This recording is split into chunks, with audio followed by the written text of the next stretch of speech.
Hello friends, आज का जो हमारा वीडियो है इंडियन पॉलिटी के अंतर्गत, ये वीडियो काफ़ी इंटरेस्टिंग होने वाला है। यहाँ से जो हम टॉपिक स्टार्ट कर रहे हैं वो है हमारा पॉलिटी के इम्पॉर्टेंट आर्टिकल।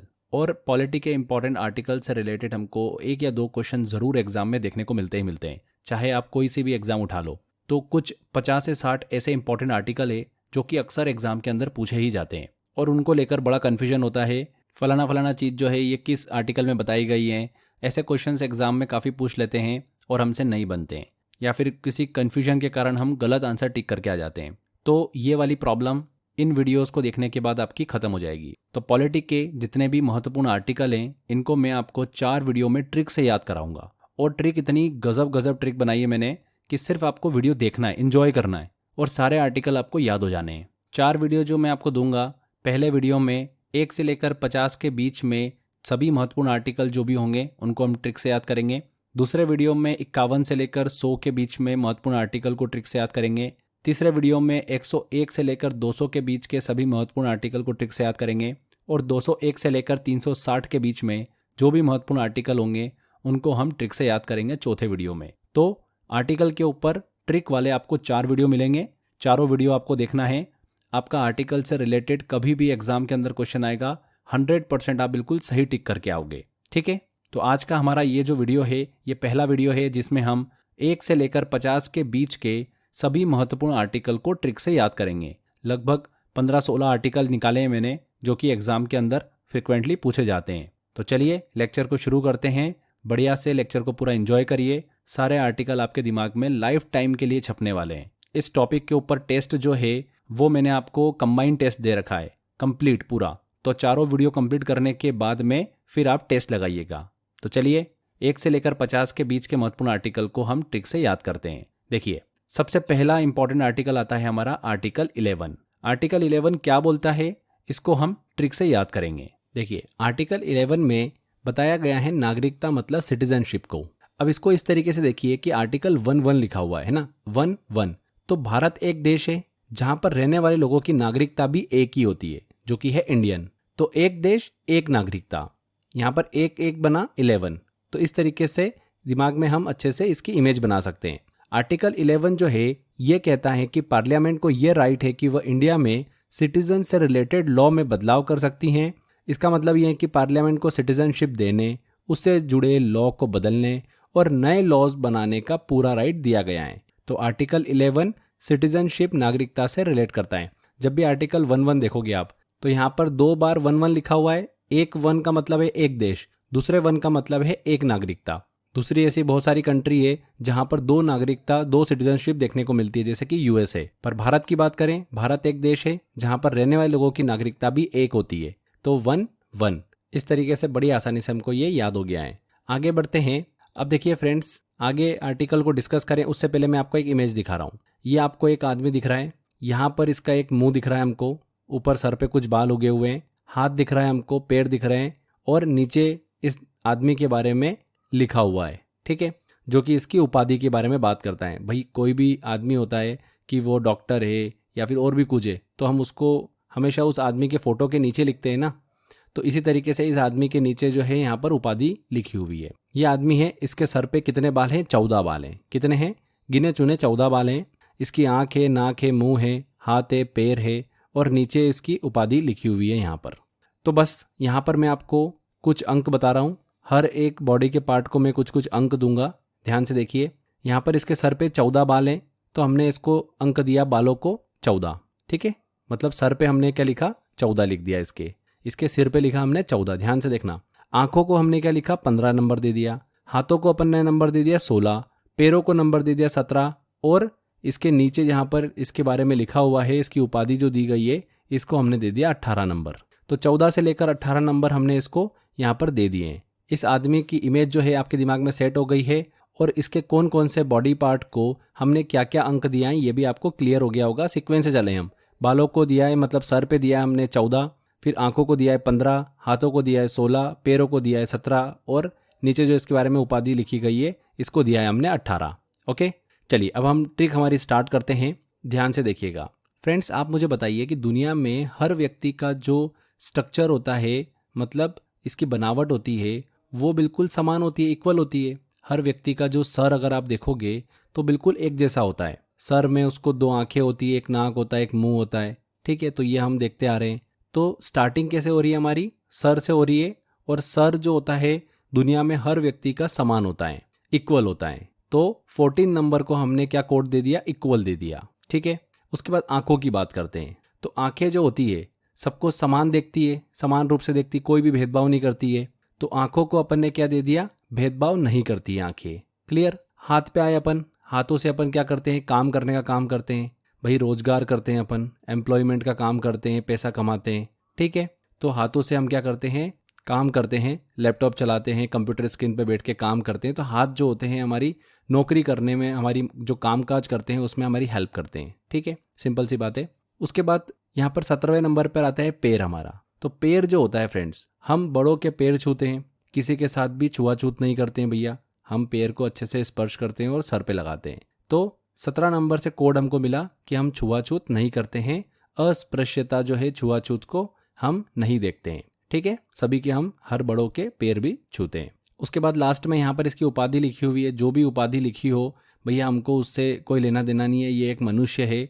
तो हम किसी भी प्रकार का इसके साथ भी ऊंचा नीचा जो है वो भेदभाव नहीं करेंगे, इसको हम समान रूप से देखते हैं। उपाधि के आधार पर ऊंचा नीचा हम नहीं मानते हैं। उपाधि मतलब टाइटल के आधार पर किसी को भी ऊंचा नीचा नहीं माने। तो यहाँ पर फ्रेंड्स हमने इस आदमी के जो अलग अलग बॉडी पार्ट है उनको एक नंबरिंग दी और हर एक नंबरिंग का अपन ने एक कोड बनाया उस अंग से रिलेटेड। तो सिर की बात करी हमने, तो हर किसी का सिर जो होता है वो समान होता है, इक्वल होता है।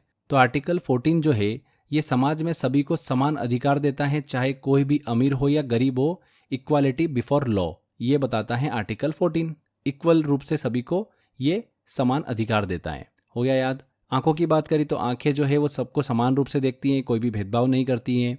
तो भेदभाव के खिलाफ है article number 15, prohibition of discrimination, ये आर्टिकल 15 है। हाथ की बात करी, हाथ जो होते हैं वो काम करने के लिए होते हैं। तो आर्टिकल 16 कहता है कि सबको नौकरी और अवसर जो है काम, उसमें समानता होनी चाहिए, equality of opportunity in public employment, ये बताता है आर्टिकल नंबर 16। पैर की बात करी हमने, तो हम बड़ों के पैर छूते हैं, किसी के साथ भी छुआछूत नहीं करते हैं। तो आर्टिकल 17 जो है ये छुआछूत को खत्म करता है, सभी लोग समान हैं चाहे वो किसी भी जाति के क्यों ना हो। तो अबॉलिशन ऑफ अनटचेबिलिटी, ये बताता है आर्टिकल नंबर 17। लास्ट में उपाधि की बात करी थी हमने, तो व्यक्ति कोई भी हो, हम उपाधि टाइटल के आधार पर किसी को ऊंचा नीचा नहीं मानते हैं। तो आर्टिकल नंबर 18 जो है यही बताता है कि हमें उपाधि के आधार पर किसी को ऊंचा नीचा नहीं मानना चाहिए। तो 14, 15, 16, 17, 18 आर्टिकल जो थे ये सारे के सारे हमको इजीली याद हो गए हैं। फंडामेंटल राइट से रिलेटेड है ये 14, 15, 16, 17, 18। 14 से लेकर 32 तक पूरा ये हमारा सीक्वेंस चलता है, उसमें हमने 14 से लेकर 18 तक के आर्टिकल को इजीली याद कर लिया। आपको जल्दी से एग्जाम में कभी भी क्वेश्चन आएगा, आप जल्दी से एक आदमी का छोटा सा एक फोटो बना लेना, एक सर बना लेना, उसके ऊपर कुछ बाल बना लेना। तो बाल कितने थे दिमाग में आएगा 14, तो 14 नंबरिंग से स्टार्ट करना है हमको, ठीक है। फिर आंखों को आपको 15 नंबर देना है, हाथ को 16, पैर को 17 और नीचे उपाधि जो लिखी टाइटल लिखा हुआ उसको 18 नंबर देना है। अब सर जो है सभी का समान होता है, मतलब इक्वालिटी, कानून के सामने समानता। आंखें जो होती है वो किसी साथ भेदभाव नहीं करती हैं। तो आर्टिकल 15 क्या हो गया, प्रोहिबिशन ऑफ डिस्क्रिमिनेशन, भेदभाव के खिलाफ है। आर्टिकल नंबर 16 जो है हाथ, समान अवसर नौकरी में, तो equality of opportunity in public employment. 17 जो है ये पैर से रिलेटेड है, देखिए, तो यहाँ पर छुआछूत को खत्म करने की बात कही गई है। आर्टिकल नंबर 18 जो है यहाँ पर फ्रेंड्स उपाधि है, टाइटल है, तो किसी भी व्यक्ति को उपाधि के आधार पर ऊंचा नीचा नहीं मानना चाहिए, ये बताया गया है। तो हो गया याद। चलिए अब आगे बढ़ते हैं, आर्टिकल नंबर 19 की तरफ चलते हैं। 19 नंबर देखिए, इसको बड़ी आसानी से याद करेंगे। मुझे बताइए कि हमारे देश को फ्रीडम जो है वो कब मिली। हमने लिखा फ्रीडम, उसके नीचे लिखा हमने कब मिली, 1947 में मिली। अब फ्रीडम जो वर्ड है आप देखेंगे कि इसको हम दो पार्ट में तोड़ सकते हैं, फ्री और डम। उसी तरीके से 1947 में हमको आज़ादी मिली थी, फ्रीडम मिली थी, तो हमने इसको भी दो पार्ट में तोड़ लिया, 19 और 47। तो स्टार्टिंग में देखेंगे आप वहाँ पर फ्री लिखा हुआ है और यहाँ पर 19। तो 19 जो है ये कहीं ना कहीं फ्री से कनेक्टेड हो रहा है हमारा, मतलब राइट टू फ्रीडम की तरफ ले जा रहा है हमको। तो आर्टिकल नंबर 19 जो है ये स्वतंत्रता का अधिकार देता है, मतलब राइट टू फ्रीडम। इस आर्टिकल के अनुसार इंडियन सिटीजन को कुछ स्वतंत्रता मतलब फ्रीडम प्रोवाइड की गई है। Freedom of speech and expression, freedom of press, right to information, ये एक लीगल राइट है। शांत एवं चुप रहने का अधिकार दिया गया है, विदेश यात्रा की स्वतंत्रता दी गई है, विचारों का प्रचार प्रसार करने की स्वतंत्रता दी गई है, राष्ट्रीय ध्वज फहराने की स्वतंत्रता दी गई है। तो इस तरीके से हमको अलग अलग स्वतंत्रता जो है मतलब फ्रीडम जो है वो दी गई है। आर्टिकल नंबर 19 ये बताता है। ठीक है, कितने आसानी से याद कर लिया। जब भी आप आर्टिकल नंबर 19 देखोगे तो आपको दिमाग में आएगा कि यार 1947 में देश आज़ाद हुआ था, फ्रीडम मिली थी देश को। तो 19 जो है ये स्टार्टिंग का वर्ड है और फ्रीडम में भी फ्री जो वर्ड है वो स्टार्टिंग का है। तो दोनों को बस कनेक्ट कर लेना है। आर्टिकल नंबर 19 फ्रीडम की तरफ ले जाता है हमको, मतलब राइट टू फ्रीडम, स्वतंत्रता का अधिकार इसमें दिया गया है। ओके, अब यहाँ पर एक इंपॉर्टेंट चीज जरूर ध्यान रखिएगा, एग्जाम में पूछा जाता है आर्टिकल नंबर 19 1F और आर्टिकल नंबर 31 के बीच में क्या अंतर होता है। देखिए, आर्टिकल नंबर 19 1F प्रत्येक नागरिक को संपत्ति अर्जित करने का और धारण करने का और उसे बेचने का अधिकार देता था, और आर्टिकल नंबर 31 के तहत सरकार को संपत्ति का अधिग्रहण करने का अधिकार था, उस पर अपना कब्जा कर सकती थी बशर्ते कि उचित मुआवजा दिया जाए। पर फ्रेंड्स, ये दोनों जो अधिकार थे ये संपत्ति से रिलेटेड थे, लेकिन 44वें संविधान संशोधन के बाद इन्हें मौलिक अधिकार मतलब फंडामेंटल राइट से हटाकर एक कानूनी अधिकार मतलब लीगल राइट में डाल दिया गया, अनुच्छेद 300A में से संरक्षित किया गया। तो ये चीज़ आप ज़रूर ध्यान रखिएगा, बच्चे बहुत कंफ्यूज होते हैं यहाँ पर। 19 1F और आर्टिकल नंबर 31 दोनों संपत्ति से ही रिलेटेड है। आर्टिकल नंबर 19 1F जो था ये प्रत्येक नागरिक को संपत्ति अर्जित करने, धारण करने और उसे बेचने का अधिकार देता था, और आर्टिकल नंबर 31 के तहत सरकार को संपत्ति पर अधिग्रहण करने का अधिकार था। ठीक है, इन दोनों को खैर मौलिक अधिकार से हटा दिया गया है 44वें संविधान संशोधन अधिनियम के तहत, और एक लीगल राइट बना दिया गया है, अनुच्छेद 300A में संरक्षित किया गया है। ठीक है, इस आर्टिकल से रिलेटेड था इसलिए हमने अभी इसको डिस्कस किया है। आगे बढ़ते हैं, हमारी ट्रिक की तरफ चलते हैं। नेक्स्ट आर्टिकल आता है हमारा 20। अब देखिए 20 वर्ड जब आप देखते हो तो हमेशा हमको 2020 मैच याद आता है ना। तो 2020 मैच में अब मुझे बताइए कि बैट्समैन को दोबारा मौका जो है वो मिलता है क्या एक बार आउट होने के बाद में? नहीं मिलता है, जो भी होता है भैया एक ही बार मौका मिलता है। तो फ्रेंड्स उसी तरीके से आर्टिकल 20 में एक अपराध के लिए 2 बार सजा नहीं दी जा सकती, ये प्रावधान जो है वो किया गया है। सोचिए कि आप एक 2020 क्रिकेट मैच देख रहे हो, जैसे कि कोई बैट्समैन उसमें आउट हो जाता है, उसे दूसरा मौका नहीं मिलता है, वह फिर से उसी पारी में बल्लेबाजी करने नहीं आ सकता है। इसी तरीके से आर्टिकल 20 ये कहता है कि एक व्यक्ति को एक ही अपराध के लिए 2 बार सजा नहीं दी जा सकती, सिर्फ एक ही बार उसको सजा दी जा सकती है। उसी तरीके से 2020 मैच में सिर्फ एक ही बार मौका दिया जाता है बैट्समैन को। तो इस तरीके से हम इसको रिलेट करके बड़ी आसानी से याद कर सकते हैं। आर्टिकल नंबर 20 जब भी देखोगे तो 2020 मैच दिमाग में आएगा आपको। 2020 मैच में बैट्समैन को एक ही मौका मिलता है। उसी तरीके से आर्टिकल 20 भी इसी से सिमिलर बात करता है कि किसी भी व्यक्ति को एक ही अपराध के लिए 2 बार सजा नहीं दी जा सकती, सिर्फ एक ही बार सजा दी जाती है। क्लियर? तो इस तरीके से आपके दिमाग में ये हमेशा के लिए सेट हो चुका है। इस आर्टिकल में ये भी बताया गया है कि किसी से जबरन अपराध कबूल नहीं कराया जा सकता। तो ये आर्टिकल नंबर 20 हमको दिमाग में याद हो चुका है। आगे बढ़ते हैं, अब चलते हैं हम आर्टिकल नंबर 21 की तरफ। आर्टिकल नंबर 21 को कैसे याद रखेंगे? देखिए ऐसे याद रखेंगे, एक लड़का है, इसकी उम्र जो है वो जस्ट अभी 21 साल होने वाली है। तो ये बोलता है कि बस यार मैं 21 साल का हो जाऊं, उसके बाद में मेरे को जीवन जीना है यार। तो लोगों ने पूछा कि यार 21 साल के बाद में जीवन जिएगा, ऐसा क्यों बोल रहा है, अभी भी जी सकता है। बोले यार मैं अभी शादी नहीं कर सकता यार, मेरे को जीवन जीना है तो मेरे को 21 साल का तो होना ही पड़ेगा। भारत के अंदर कानून है कि 18 साल की अगर कोई लड़की है तो वो शादी कर सकती है, मिनिमम एज उनकी ये डिफाइन की गई है। वैसे ही पुरुषों में भी डिफाइन की गई है कि 21 वर्ष का होना चाहिए, तभी वो शादी कर सकता है। ठीक है, तो बोले बस मैं 21 साल का हो जाऊं, उसके बाद में मैं अपना जीवन जीऊंगा। तो आर्टिकल नंबर 21 जो है ना फ्रेंड्स, यही बात कहता है, जीवन जीने और व्यक्तिगत स्वतंत्रता से जुड़ा हुआ है। Article number 21 protection of life and personal liberty से रिलेट करता है। क्लियर? अब 21 साल का जो लड़का होता है, ऑब्वियस सी बात है वो पढ़ा लिखा होगा, थोड़ा बहुत तो वहाँ पर वो स्कूलिंग कंप्लीट कर चुका होगा अपनी, और हायर एजुकेशन की तरफ जा रहा होगा। तो कहीं ना कहीं शिक्षा की बात भी होगी कि यार थोड़ा सा पढ़ाई पे भी ध्यान देना, ऐसा नहीं कि तू सिर्फ शादी करने में लग जाएगा। तो कहीं ना कहीं शिक्षा की बात भी होती है। तो आर्टिकल नंबर 21A में शिक्षा का अधिकार की बात की गई है, और इसे 86वें संविधान संशोधन अधिनियम 2002 के तहत जोड़ा गया है, जिसमें 6 से 14 वर्ष तक के बच्चों को निःशुल्क एवं अनिवार्य शिक्षा का प्रावधान किया गया है। तो आर्टिकल नंबर 21 भी याद हो गया, जीवन जीने से रिलेट करता है, स्टोरी के थ्रू हमको क्लियर हो गया। अब बताइए फ्रेंड्स कि जैसे ही 21 साल की उम्र हुई इसकी और ये जीवन जीने लगा, अब जीवन जिएगा तो ज़्यादा उड़ उड़ के इसने क्या करा, थोड़ी बहुत गलतियाँ कर दी। तो गलतियाँ करी तो ये पहुँच गया कहाँ पर? सीधे जेल में। 21 साल की उम्र हुई, जीवन जीना स्टार्ट किया इसने, जीवन जीने के चक्कर में कुछ ये उलट पुलट काम कर लिया और कहाँ पहुंच गया, गिरफ्तार होकर जेल में पहुंच गया।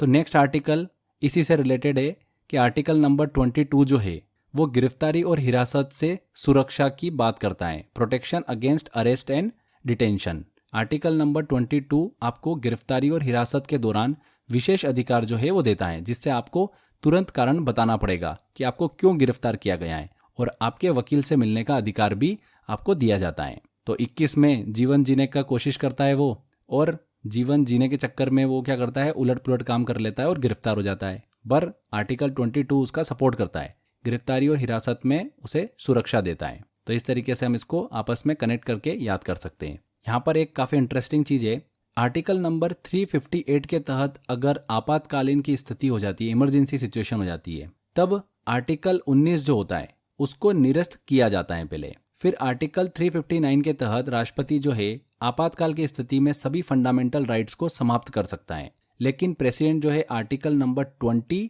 और 21 को समाप्त नहीं कर सकता है। तो ये क्वेश्चन एसएससी के अंदर 2 से 3 बार पूछा जा चुका है, इसलिए इस चीज़ को आप ध्यान रखिएगा कि कौन से फंडामेंटल राइट को राष्ट्रपति कैंसिल कर सकता है, निरस्त कर सकता है, बट किसको समाप्त नहीं कर सकता है। तो आर्टिकल 20 और 21 हो गया याद आपको। चलिए अब आगे बढ़ते हैं, मेन आते हैं आर्टिकल नंबर 32। बहुत ही इंपॉर्टेंट है और क्वेश्चंस काफ़ी बनते हैं यहाँ से, पर मैं आपको जो ट्रिक बताऊंगा उससे आपको जीवन भर के लिए आर्टिकल याद हो जाएगा। आर्टिकल नंबर 32 जो होता है ना, ये मौलिक अधिकार की सुरक्षा के लिए सुप्रीम कोर्ट का दरवाजा खोलता है। मतलब अगर आपके फंडामेंटल राइट्स, मौलिक अधिकारों का हनन हो रहा है, तो सुप्रीम कोर्ट आपके लिए हमेशा बैठा रहता है, आपके अधिकारों की रक्षा करता है। इस आर्टिकल में कॉन्स्टिट्यूशनल रेमेडीज के राइट्स के बारे में बताया गया है। इस आर्टिकल के तहत सुप्रीम कोर्ट को रीटें जारी करने का अधिकार होता है। इस आर्टिकल को इंडियन कॉन्स्टिट्यूशन का हृदय मतलब आत्मा भी कहा जाता है। ठीक है, तो ये समझ में आ गया हमको कि सुप्रीम कोर्ट जो है वो मौलिक अधिकारों की रक्षा करेगा। ये हमको आर्टिकल नंबर 32 बताता है। कैसे याद रखें, बहुत ही सिंपल है। देखिए आर्टिकल नंबर 32 में 32 नंबर जो है, 32 से आपको एक चीज़ दिमाग में आती है कि हमारे मुंह में भी 32 दांत होते हैं, और हमारे मुंह में जो 32 दांत होते हैं ये हमारे मुंह की रक्षा करते हैं। भाई कोई भी चीज़ खाते हैं तो ये दांत फटाफट फटाफट उसको क्या कर देते हैं, तोड़ देते हैं, जिससे कि हमारे मुंह में नहीं लगती है। ठीक है ना, तो कहीं ना कहीं ये 32 दांत हमारे मुंह की रक्षा करते हैं। उसी तरीके से आर्टिकल 32 जो है ना, ये भी रक्षा करने से रिलेट करता है, मतलब सेफ्टी से रिलेटेड है। तो हमारे फंडामेंटल राइट्स की सुरक्षा करता है, रक्षा करता है सुप्रीम कोर्ट, ये इसके अंदर बताया गया है। तो कितने अच्छे से इसको रिलेट करके हमने याद कर लिया। जब भी आप आर्टिकल नंबर 32 देखोगे तो आपके दिमाग में आएगा कि 32 दांत तो हमारे मुंह में होते हैं, जो कि हमारे मुंह को प्रोटेक्ट करते हैं, रक्षा करते हैं, सुरक्षा करते हैं हमारे मुंह की। उसी तरीके से आर्टिकल नंबर 32 जो है ना, ये सुरक्षा करने से रिलेट करेगा, और मौलिक अधिकारों की सुरक्षा के लिए सुप्रीम कोर्ट का दरवाजा जो है वो हमेशा खुला रहता है। ये बताया गया है आर्टिकल नंबर 32 में। हो गया आपको याद कितनी आसानी से। नेक्स्ट हमारा देखिए इंपॉर्टेंट आर्टिकल आता है आर्टिकल नंबर 39। अब आर्टिकल नंबर 39 को हम कैसे याद रखेंगे मैं आपको बताता हूँ। एक कहानी सुनो। एक राज्य में 3 लोग काम कर रहे थे। राज्य के पास केवल 9 मशीनें थी। कितनी मशीनें थी? 9। सिर्फ 9 ही मशीन थी और 3 लोग काम कर रहे थे। अब राज्य की भैया रिस्पॉन्सिबिलिटी थी कि यार सभी को समान अवसर मिले। तो राज्य ने क्या किया, तीनों लोगों को बराबर बराबर मशीनें जो है वो बांट दी, और कहा कि इन मशीनों से तुम जो भी सामान बनाओगे, जो भी काम करोगे, जो भी मुनाफा होगा, जो भी पैसा आएगा मशीनों के उत्पाद बेचकर, उसे मैं बराबर बराबर फिर बांटूंगा। ऑब्वियस सी बात है, सभी को बराबर बराबर मशीनें दी गई। कितनी मशीनें थी? 9 मशीनें थी। लोग कितने थे राज्य के अंदर? सिर्फ 3 लोग थे। तो यहाँ पर 3 लोग और 9 मशीनें को लेकर हमने एक स्टोरी पढ़ी, जिसमें कहा गया कि 3 लोगों को बराबर बराबर मशीनें जो है वो दी गई। तो यहाँ पर 3 और 9 से बना आर्टिकल नंबर 39, जो कि हमको इजीली याद हो गया है। इसमें राज्य की ये रिस्पॉन्सिबिलिटी होती है कि वो सबको समान अधिकार, समान अवसर और समान वेतन दे। यहाँ पर भी राज्य ने यही करा था कि राज्य के पास 3 लोग थे, काम कर रहे थे, और 9 मशीनें पड़ी थी। तो 9 मशीनों को उसने तीनों में बराबर बराबर बांट दिया, और उससे जो प्रॉफिट हुआ मशीनों से, उस वेतन को भी राज्य ने क्या करा, समान रूप से बांट दिया, सभी को समान अवसर दिया। तो यही बात तो आर्टिकल नंबर 39 कहता है। ये हमारे भारतीय संविधान के directive principles of state policy के अंतर्गत आता है, और यह आर्टिकल राज्य के सोशल ड्यूटीज को परिभाषित करता है, डिफाइन करता है। राज्य की कुछ सोशल कर्तव्य ड्यूटीज़ होती है, जैसे कि सिटीजन्स को पर्याप्त संसाधन उपलब्ध कराना, जो भी पब्लिक प्रॉपर्टीज़ हैं, सर्विसेज हैं, वो प्रदान करना, पुरुषों और महिलाओं को समान कार्य के लिए समान वेतन देना, सिटीजन्स के स्वास्थ्य की देखरेख करना, महिलाओं और बच्चों के लिए खुशनुमा एक माहौल जो है वो तैयार करना। तो ये आर्टिकल नंबर 39 बताता है। बहुत ही इंपॉर्टेंट है और एग्जाम में पूछा जाता है। कितनी आसानी से याद कर लिया। एक राज्य के अंदर 3 आदमी और 9 मशीनें, उसको लेकर कन्फ्यूजन चल रहा था कि क्या करें, तो एक स्टोरी हमने देखी और उससे हमको याद हो गया। चलिए अब आगे बढ़ते हैं, आर्टिकल नंबर 40 की तरफ चलते हैं, जो कि एग्जाम में इतनी बार पूछा गया है कि इसकी कोई काउंटिंग ही नहीं है। बट हम इसको कैसे याद रखेंगे वो मैं आपको बताता हूँ। देखिए आर्टिकल नंबर 40, 40 से देखिए क्या वर्ड जो है हमारे दिमाग में सबसे पहले आता है। 40 अगर आप बहुत बार बोलोगे तो हमारे दिमाग में आएगा अली बाबा के 40 चोर। ठीक है, वो भी 40 चोर थे और यहाँ पर हम आर्टिकल नंबर 40 की बात कर रहे हैं। तो इसको कैसे याद रखेंगे, तो मैं आपको एक कहानी सुना रहा हूँ अली बाबा के 40 चोरों की। तो देखिए अली बाबा जो है ना बहुत परेशान थे। परेशान इसलिए थे कि यार ये 40 चोर जो है ना यार ये बहुत खराब हो गए हैं, अब इनको सुधारना पड़ेगा। तो उन्होंने कहा कि कैसे सुधारें। तो उन्होंने देखा कि यार गाँवों के अंदर बहुत सारी समस्याएं चल रही है और इन समस्याओं का समाधान भी करना चाहिए। तब अली बाबा ने क्या करा, अपने 40 चोरों के बारे में सोचा कि यार इनको सुधारना तो है ही सही, इनको एक काम करते हैं, गाँवों की समस्या सुलझाने के लिए पहुंचा देते हैं कि जाओ मदद करो। तो इन चोरों ने वहाँ पर गाँव में जाकर क्या करी, मदद करी। अब गाँव में जो गाँव की बेसिक काम होते हैं उनमें इन्होंने जाकर मदद करी, और ये काम मदद करने का होता है ग्राम पंचायत का। तो कहीं ना कहीं इन्होंने ग्राम पंचायत का रोल प्ले करा। ठीक है ना फ्रेंड्स, जहाँ पर इन्होंने गाँव की समस्याओं को सुना, उनका समाधान करा, गाँव की भलाई के लिए काम किया। तो इस तरीके से इन्होंने कहीं ना कहीं पंचायतों का काम किया, जिसकी वजह से गांव का विकास होने लगा और अली बाबा के 40 चोर जो है ये भी सुधर गए। तो आर्टिकल नंबर 40 जो है 40, ये इसी बात को कहता है कि राज्य को गांव में ग्राम पंचायतों का गठन करना चाहिए ताकि गांव के लोग खुद अपने मुद्दों को हल कर सके और सेल्फ गवर्नेंस कर सके, स्वशासन कर सके। तो यही आर्टिकल नंबर 40 बताता है। तो जब भी आप 40 अंक देखोगे तो आपको अली बाबा के 40 चोर की स्टोरी दिमाग में चलेगी और इन्होंने कैसे अच्छे से काम किया और कहीं ना कहीं ग्राम पंचायत का काम जो है वो अपने हाथों में लेकर इन्होंने गांव का विकास किया और अली बाबा के 40 चोर जो है वो भी सुधर गए। तो इस तरीके से आर्टिकल नंबर 40 आपको जीवन भर के लिए याद हो गया है। आर्टिकल नंबर 40, राज्य की जिम्मेदारी है कि हर गांव में पंचायत हो ताकि ग्रामीण विकास हो और सेल्फ गवर्नेंस मतलब स्वशासन हो गया याद। चलिए अब आगे बढ़ते हैं, आर्टिकल नंबर 44 की तरफ चलते हैं। 4, ये भी बहुत ही इंपॉर्टेंट है। यहाँ पर देखिए फ्रेंड्स, इसको कैसे याद रखेंगे, यहाँ पर 44 को हम थोड़ा सा अलग लेके चलते हैं। यहाँ पर जो पहला 4 है ये चारों दिशाओं की बात करता है, उत्तर, दक्षिण, पूरब और पश्चिम। ठीक है, दूसरा 4 जो है आप किसी भी दिशा में चले जाओ उस दिशा के चारों कोनों की बात करता है, north east, north west, south west. तो ये चारों दिशाओं की बात करते हैं और चारों कोनों की बात करते हैं। पूरे देश में आप किसी भी दिशा या कोने में चले जाओ सबके लिए समान कानून होगा, ये बताता है आर्टिकल नंबर 44। तो कितनी आसानी से याद हो गया। पूरे देश में एक समान नागरिक संहिता की बात करता है, यूनिफॉर्म सिविल कोड की बात करता है आर्टिकल नंबर 44। हर व्यक्ति के लिए कानून एक जैसा हो। ठीक है, तो यहाँ पर चारों दिशा और चारों कोनों में चाहे कहीं पर भी चले जाओ देश में एक समान एक कानून जो है वो काम करेगा, एक समान नागरिक संहिता, यूनिफॉर्म सिविल कोड। ऐसा नहीं है कि ये किसी और धर्म का है या और जाति का है तो इसके लिए अलग कानून है, ऐसा नहीं है। देश में चारों दिशाओं में और चारों कोनों में एक जैसा कानून होगा। ठीक है, यूनिफॉर्म सिविल कोड। तो कितनी आसानी से याद हो गया। आर्टिकल नंबर 44, पहला 4 चारों दिशाओं को बताएगा, दूसरा 4 चारों कोनों को बताएगा। तो आर्टिकल नंबर 44 हो गया यूनिफॉर्म सिविल कोड से रिलेटेड। आगे बढ़ते हैं, अब आता है हमारा अगला आर्टिकल, आर्टिकल नंबर 48A, और बहुत इंपॉर्टेंट है ये भी। ये जो आर्टिकल है ना ये पर्यावरण और वन्य जीवों की सुरक्षा की बात करता है। अब देखिए इसको याद करते हैं, वन्य जीवों की सुरक्षा करना है, एनिमल्स की सुरक्षा करना है, उनको प्रोटेक्ट करके रखना है। तो जानवरों की सेवा करना है, यही इसके अंदर बताया गया है आर्टिकल के अंदर। तो जैसे कि जानवर हमने लिया गाय, तो गाय की सेवा करते हैं हम, कैसे करते हैं, उसे चारा डालते हैं। तो बस आपको क्या करना है, एक इमेज बनाना है अपने दिमाग के अंदर कि गाय को चारा दे रहे हैं हम, उसका ध्यान रख रहे हैं, उसकी सुरक्षा कर रहे हैं। ठीक है, उसको कोई भी हानि हम नहीं पहुंचा रहे हैं, चारा दे रहे हैं बस, सिंपल सा। तो चारा वर्ड जो है ना इसको इंग्लिश में लिख लो, CHARA, लिखा आपने। तो यहाँ पर फ्रेंड्स चारा में स्टार्टिंग का CHA जो आ रहा है ये 4 हमको बता रहा है, 4, तो 4 लिख लो। 4 आर जो लिखा हुआ है, इस आर को मेरे को अंक बनाना है। तो मैंने सिंपल क्या करा, आर के नीचे वाला जो पोर्शन था इसको कनेक्ट कर दिया, जोड़ दिया। अभी ओपन था, इसको जोड़ दिया, तो क्या बन गया, 8 बन गया। तो 4, 8 और लास्ट का ए तो बचा हुआ ही है, तो क्या बन गया 48A। तो चारा वर्ड जो था ना, इसके अंदर से आर्टिकल निकला 48A। तो जब भी आप चारा वर्ड देखोगे, चारा हम देते हैं गाय को, उसकी सुरक्षा करते हैं, उसका ध्यान रखते हैं, वन्य जीवों की सुरक्षा करते हैं, उसी से रिलेटेड है आर्टिकल नंबर 48A।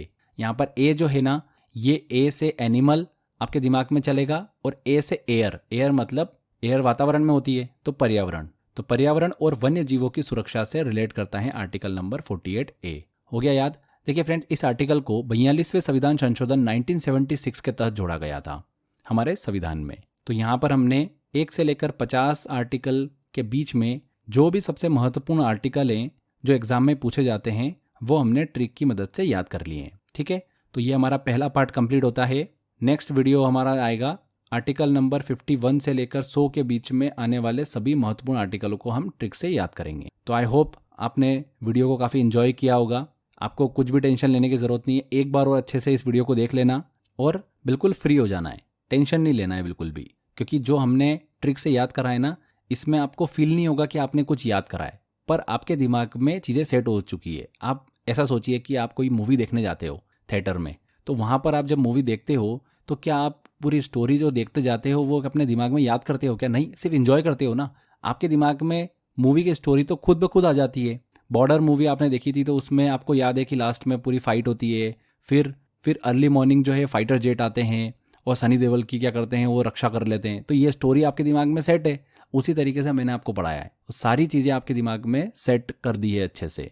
कभी भी नहीं आप इन सब चीज़ों को भूलोगे। एग्जाम में क्वेश्चन आएगा, 100% हमारा बिल्कुल सही क्वेश्चन होगा। चारों वीडियो कंप्लीट करने के बाद में ट्रिक वाले आप जब टेस्ट लगाओगे तब आपको समझ में आ जाएगा। बस बार बार हमको टेस्ट की प्रैक्टिस करना है। टेस्ट में मैंने सभी महत्वपूर्ण आर्टिकल दिए आपको, तो आपको बार बार वो टेस्ट लगाते रहना है। क्वेश्चन एग्जाम में इसी टेस्ट में से पूछा जाएगा। ठीक है, तो ये पहला पार्ट कंप्लीट होता है। मिलते हैं फ्रेंड्स नेक्स्ट वीडियो में, नेक्स्ट पार्ट में इसके। Till then, bye bye.